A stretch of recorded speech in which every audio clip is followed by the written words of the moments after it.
ITC लेने की 4 conditions section 16 sub section 2 में एक्सप्लेन की है। चारों कंडीशन की डिटेल वीडियो की लिंक डिस्क्रिप्शन में है, लेकिन आज हम बात करने वाले हैं किसी एक कंडीशन जो सब क्लॉज सी में बताई है।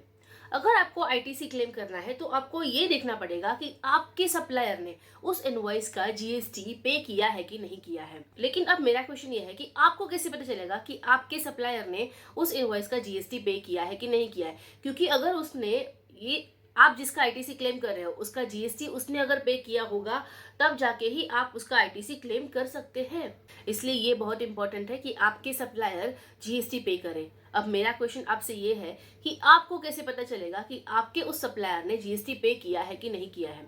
आप बोलोगे मैडम जीएसटीआर 2A और 2B को मैच करने के बाद ही हम आईटीसी क्लेम करते हैं। जो इनवॉइस हमें जीएसटीआर 2A 2B में नहीं शो करता उसका आईटीसी हम क्लेम ही नहीं करते। तो मेरा क्वेश्चन अब आपसे ये है कि आप ऐसा मानते हो कि जीएसटीआर 2A 2B में अगर इनवॉइस शो करता है उसका मतलब उसने इस इनवॉइस का टैक्स पे किया है। अगर ऐसा आप सोचते हो तो आप बिल्कुल गलत सोच रहे हो। जीएसटीआर 2A 2B में आपको इनवॉइस कब दिखते हैं? जब आपके उस सप्लायर ने जीएसटीआर 1 या आईएफएफ अपलोड किया हो, सबमिट किया हो। अब जीएसटीआर 1 और आईएफएफ में सिर्फ वो अपना टर्नओवर शो कर रहा है। टर्नओवर शो कर रहा है मतलब वो अपने इनवॉइसेस की डिटेल्स डाल रहा है कि मैंने इस महीने में लास्ट मंथ में इतनी सेल्स की है, मेरी इतनी इनवॉइसेस है, करेक्ट। लेकिन जीएसटीआर 1 और आईएफएफ कोई पेमेंट शो नहीं करता। हम पेमेंट कहाँ पे करते हैं? जीएसटीआर 3B में। जब हम जीएसटीआर 3B फाइल करते हैं तब अपनी आउटपुट लायबिलिटी से आईटीसी माइनस करते हैं और जो डिफरेंस आता है वो टैक्स पे करते हैं, करेक्ट। मतलब टैक्स पे करना उसका मतलब ये है कि आप टैक्स पे कैश में करें, इलेक्ट्रॉनिक कैश लेजर से, या फिर आईटीसी लेके करें, हमें फर्क नहीं पड़ता, लेकिन आपने टैक्स पे करना है।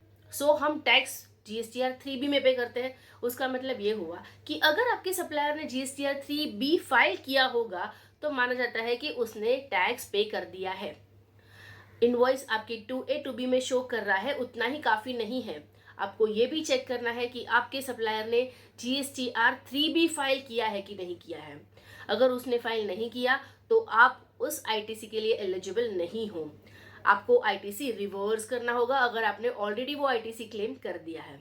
दिसंबर 2022 में रूल 37A आया था जो यही बताता है कि अगर आपके सप्लायर ने जीएसटीआर 3B रिटर्न फाइल नहीं किया होगा तो आप उस आईटीसी को क्लेम नहीं कर सकते हैं। अगर आपने ऑलरेडी वो आईटीसी क्लेम कर दिया है लेकिन आपके सप्लायर ने उसका जीएसटीआर 3B फाइल किया ही नहीं है उस मंथ का, तो आपको वो आईटीसी रिवर्स करना होगा। तो हमें कैसे पता चलेगा कि हमारे सप्लायर ने जीएसटीआर 3B फाइल किया है कि नहीं किया है? जीएसटीआर 2A ओपन कीजिए। आप वहां पे जितने भी इनवॉइसेस आपके दिख रहे हैं वहां पे लास्ट कॉलम है उनके जीएसटीआर 3B फाइलिंग का स्टेटस। उसमें अगर Y लिखा है उसका मतलब उन्होंने जीएसटीआर 3B फाइल किया है। अगर N लिखा है मतलब 3B फाइल नहीं किया है। तो वहां से आपको पता चल जाता है कि आपके सप्लायर ने जीएसटीआर 3B फाइल किया है कि नहीं किया है, जिस इनवॉइस का आपने आईटीसी लिया है उसका। अब एक एग्जांपल के साथ इसकी टाइम लिमिट भी समझ लेते हैं कि हमें कौन से ईयर के लिए कितना टाइम मिलता है ये सब चेक करने के लिए। ओके फाइन, एग्जाम्पल लेते हैं फाइनेंशियल ईयर 22-23 का, मतलब अप्रैल 2022 से मार्च 2023 तक आपने जितने भी इनवॉइसेस का आईटीसी लिया है उसकी बात कर रहे हैं हम लोग, वो एग्जाम्पल लिया हम लोग ने। ओके, आपने ऑलरेडी 2A और 2B के बेसिस पे अप्रैल 2022 से मार्च 2023 तक जितने भी परचेसेस हैं आपके उसके आईटीसी ले लिए हैं, 2A 2B में शो कर रहे हैं इसलिए लिए हैं। नाउ रूल 37A कहता है आपको कि आपने जो आईटीसी 22-23 में क्लेम किया है वो इनवॉइसेस का 3B रिटर्न आपके सप्लायर ने सितंबर 2023 तक फाइल कर देना चाहिए।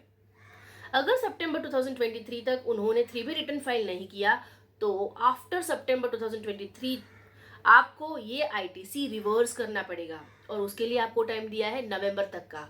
आपको नवंबर से पहले, नवंबर 2023 से पहले ऐसे आईटीसी को रिवर्स करना होगा जिसका 3B रिटर्न आपके सप्लायर ने सितंबर 23 से पहले फाइल नहीं किया है। आगे बढ़ने से पहले मैं सीए प्रतिभा वरिया आपके लिए जीएसटी और इनकम टैक्स के अपडेट रिलेटेड वीडियोस लेके आती हूँ। अगर आपको मेरी वीडियो अच्छी लगती है तो प्लीज इसे लाइक कीजिए, शेयर कीजिए, मेरी चैनल को सब्सक्राइब कीजिए, इससे मुझे मोटिवेशन मिलता है। अगर कुछ क्वेरीज है आप मुझे कमेंट सेक्शन में पूछ सकते हैं या फिर मेरा टेलीग्राम ग्रुप भी ज्वाइन कर सकते हैं। ओके, तो जैसे हम लोग ने देखा कि 22-23 का हमें अगर आईटीसी क्लेम करना है तो हमारे सप्लायर्स ने 30 सितंबर से पहले उनके 3B रिटर्न्स फाइल कर देने चाहिए।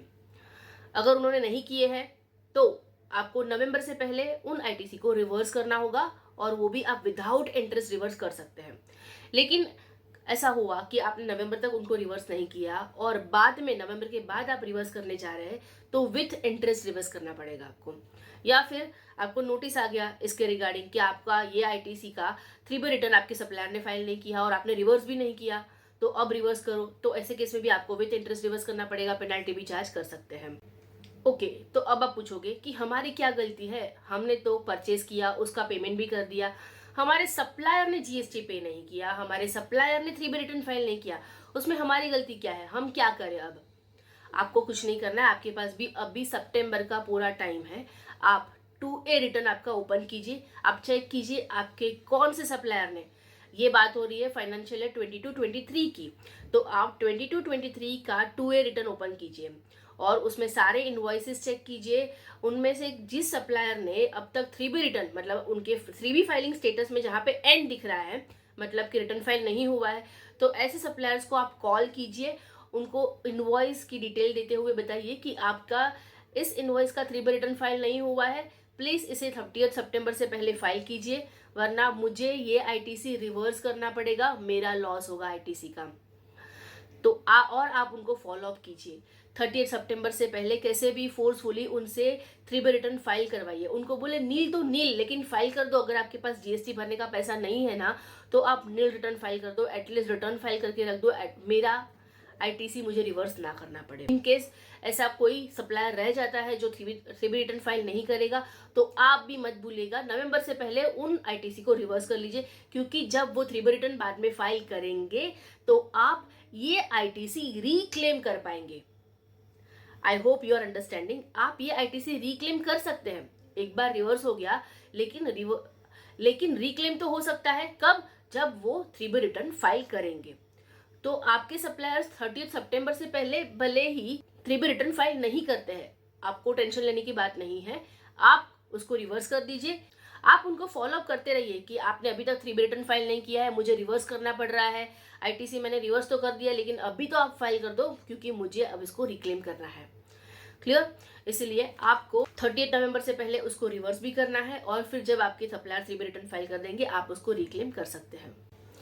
ये काम जितना हो सके उतना जल्दी स्टार्ट कीजिए, क्योंकि अब आपके पास ज़्यादा टाइम नहीं बचा है। 30 सितंबर या लास्ट वीक में आप चेक करने जाओगे और सप्लायर्स को फॉलो अप करोगे, तो उस टाइम पे वो ना भी करें, आप अभी से उनको फॉलो अप करना स्टार्ट कर देंगे, तभी जाके वो 15-20 दिन में रिटर्न फाइल करेंगे, तभी जाके आपका काम होगा। तो ये बहुत ही इंपॉर्टेंट टास्क है जो आपको अभी के अभी स्टार्ट कर देना चाहिए। तो शॉर्ट में बता देती हूँ, रूल 37A क्या बोलता है। आप तभी आईटीसी क्लेम कीजिए जब आपका सप्लायर 3B रिटर्न फाइल करता हो।